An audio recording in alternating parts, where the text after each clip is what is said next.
बेला नगर गांव की सुंदरी की ये कहानी आपको हैरान करके रख देगी। कैसे उसे भुगतना पड़ा अपनी खूबसूरती का दंड।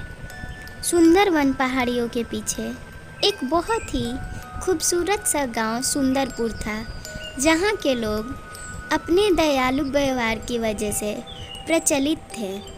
लोग उन्हें उनकी दिल के साफ होने के वजह से जाना करते थे। एक दिन उस गांव में एक प्यारी सी टुन्नी चिड़िया लता के घर के आगे बैठ आवाज़ लगाने लगती। उसका आवाज़ सुन लता अपने घर से बाहर निकलती और चिड़िया को प्यार से समझाते हुए कहती, अरे मेरी प्यारी चिड़िया रानी, आप कब से आवाज़ दे रही हो पर मैंने नहीं सुना, क्योंकि मुझे एक शादी में जाना था और मैं अपने फ़ोन में गाना बजा के तैयार हो रही थी, इसलिए मुझे सुनाई नहीं दिया। अभी मैं आपके लिए कुछ खाने का इंतज़ाम करके अपने पति से भेजती हूँ। इतना कह वो घर के अंदर चली जाती। उसका पति घर की ओर लौट रहा था, तभी वो अपने घर के आगे एक बूढ़ी अम्मा को देखता। वो चिड़िया कोई साधारण चिड़िया नहीं थी। वो एक बूढ़ी अम्मा का रूप लेकर रामू से मदद की गुहार करने लगती। रामू उसकी मदद करने को तैयार हो जाता और पूछता, क्या दिक्कत है अम्मा, आप इतनी परेशान क्यों हैं? आपको जो भी दिक्कत हो आप मुझे बताओ, मैं आपके बेटा समान हूँ। ये बात सुन वो बूढ़ी अम्मा अपने आँखों में आंसू भर लेती और कहती, मुझे तुम इस रूप में देख दया करके मेरे ऊपर मदद करने के लिए झट से तैयार हो गए। अगर मैं तुम्हें अपना असली रूप दिखाऊं तब भी क्या तुम मेरी मदद करोगे? रामू हर तरह से मदद करने को तैयार था। वो अम्मा देखते ही देखते एक पिशाचनी का रूप ले लेती है और वो रामू को एक ऐसे जगह पे ला खड़ा कर देती जहाँ उसकी आत्मा पिछले 10 सालों से कैद थी। रामू ये सब देख घबरा जाता और कहता, मैं तो आपकी भलाई कर रहा था और आप मुझे ये कहाँ ला के खड़ा कर दी? मैंने आपका क्या बिगाड़ा है? मुझे छोड़ दीजिए। वो भूतनी रामू से कहती, मुझे तुम्हें नहीं मारना है, मारना होता तो मैं कब का तुम्हें मार दी होती। मैं तुम्हें बस यहाँ ये दिखाने के लिए लाई हूँ कि ये वही कुआं है जहाँ पर मेरी आत्मा को पिछले 10 सालों से कैद करके तंत्र विद्या के द्वारा रखा गया था। मुझे तुम्हारी मदद चाहिए। ये सुन रामू थोड़ी देर सोचने के बाद कहता, मैं आपकी क्या मदद कर सकता हूँ? आपके पास तो खुद इतनी सारी शक्तियाँ हैं, आप तो खुद अपनी मदद कर सकती हैं, लेकिन फिर भी बताइए मैं क्या मदद करूं? तभी वो पिशाचनी रामू को अपनी दुख भरी कहानी सुनाती। वो कहती कि मेरा गांव बेलापुर सुंदरवन के पीछे बसा हुआ एक बहुत ही खूबसूरत गांव था, जहां पर मैं अपने पूरे परिवार में सबसे खूबसूरत लड़की हुई थी। इस वजह से मेरे काका काकी मुझसे जला करते थे और ना ही सिर्फ अपने परिवार में, पूरे गांव की मैं सबसे खूबसूरत लड़की थी। इसलिए गांव में किसी भी लड़की के लिए कोई रिश्ता आता तो लड़के वाले मुझे पसंद कर जाते और गांव वालों की लड़कियों का रिश्ता कट जाया करता था। इसके वजह से तो मेरा घर से बाहर निकलना ही मुश्किल हो चुका था।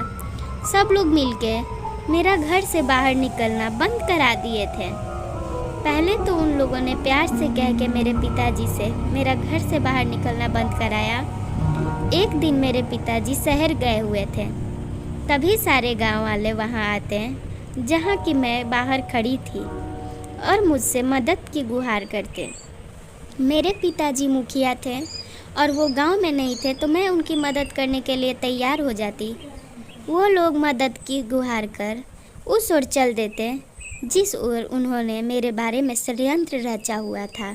वो लोग मेरा जान लेना चाहते थे, इसलिए उन लोगों ने तांत्रिक को बुला लिया था।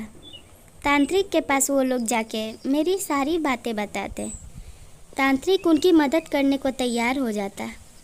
वो लोग तांत्रिक से कहते हैं कि उसे मेरा पहले खूबसूरत सा चेहरा बर्बाद करना होगा। मेरे चेहरे पे ऐसी तंत्र विद्या करनी होगी जिससे कि जल जल के मेरा चेहरा बहुत ही गंदा दिखे, जिससे मैं देख के खुद ही मरना सही समझूं। तांत्रिक भी उनकी मदद करने को तैयार हो जाता है। एक साथ जब इतने सारे गांव वाले गुहार लगाते हैं तो उसके पास भी कोई चारा नहीं था। उसका तो काम ही था कि अगर उसे कोई थोड़े पैसे दे दे तो वो उनकी बातों में आ जाएगा। गांव वाले आपस में चंदा इकट्ठा करके उस तांत्रिक को अपनी बातों में ला देते। तांत्रिक बदले में उनसे हर रोज़ किसी पशु या पक्षी का खून मांगता। वो लोग मदद करने के लिए तैयार हो जाते और तांत्रिक को अपने गांव में जगह देने को भी कहते। वो लोग अपने गांव का खाली आश्रम उस तांत्रिक के नाम कर देते।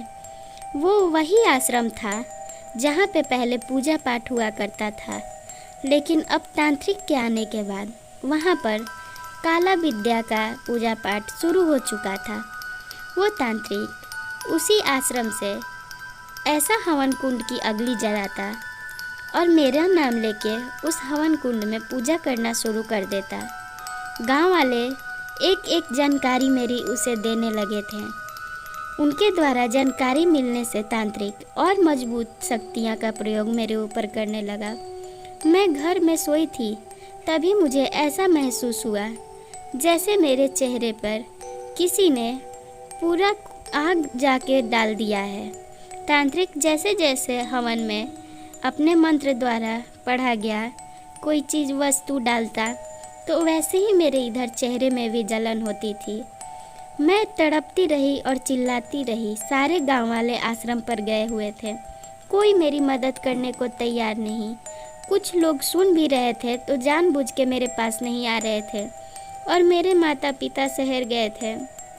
ऐसे ही तड़प तड़प के मैं उस घर में मर गई, क्योंकि मेरा आँख नाक चेहरा सब कुछ जल चुका था।